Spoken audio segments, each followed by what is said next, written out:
Heavy এর পাওয়ারটা দেখে হতবাক হয়ে গেছে, থ্রোয়েবলস এর পাওয়ারটা দেখে। সো গাইস, লেটস সি এই ম্যাচের কারা উইনার হয়। আর আর কিউ এর সাথে এজির ফাইট সর্বপ্রথম শুরু হবে।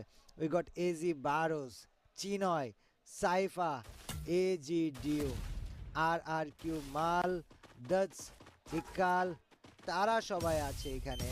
And I think R R Q ছেড়ে দিবে না। ইকাল with the trojan, trojan use করে ড্যামেজ দিয়েছে ডিউকে already.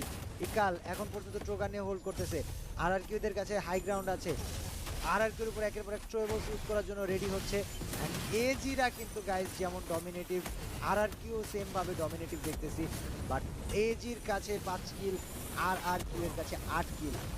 R R Q R here, তারা হয়তোবা এখানে এজির উপরে একটা পাওয়ার প্লে দিয়ে দিতে পারে, but at the same time এজিও কিন্তু পাওয়ার প্লে দিয়ে দিতে পারে। এজি থেকে চিনয় ডাউন আছে, আর আর কিউ ইকালকে ডাউন করে ফেলে দিয়েছে এজি। বারোস ডাউন বাই ডাটস, মাল ডাবল 7 এসে সাইফাকে ধরতে চাচ্ছে। And R R Q just eliminated all Gamers Global. Let's go guys, এটা পুরা মাথা নষ্ট, এটা পুরা মাথা নষ্ট গেম প্লে ছিল আর আর কিউ এর কাছ থেকে।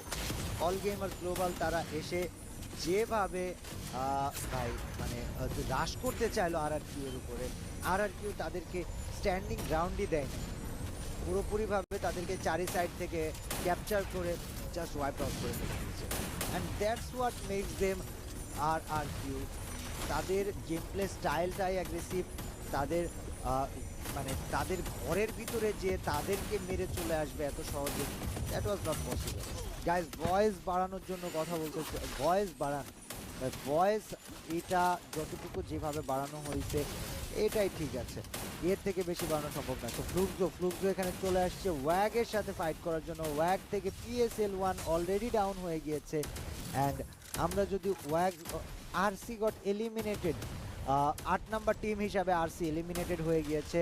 ওয়াগ, জেবর, ওয়াগ, তেকুই, তারা তাদের পজিশন ধরে রেখেছে, কিন্তু খারাপ দিক বা তাদের জন্য ডেঞ্জারাস যে ব্যাপারটা, হেভিরা তাদের সামনে এসে নেমে পড়েছে, যারা হাই গ্রাউন্ডে ওয়েট করতেছিল ওদের জন্য।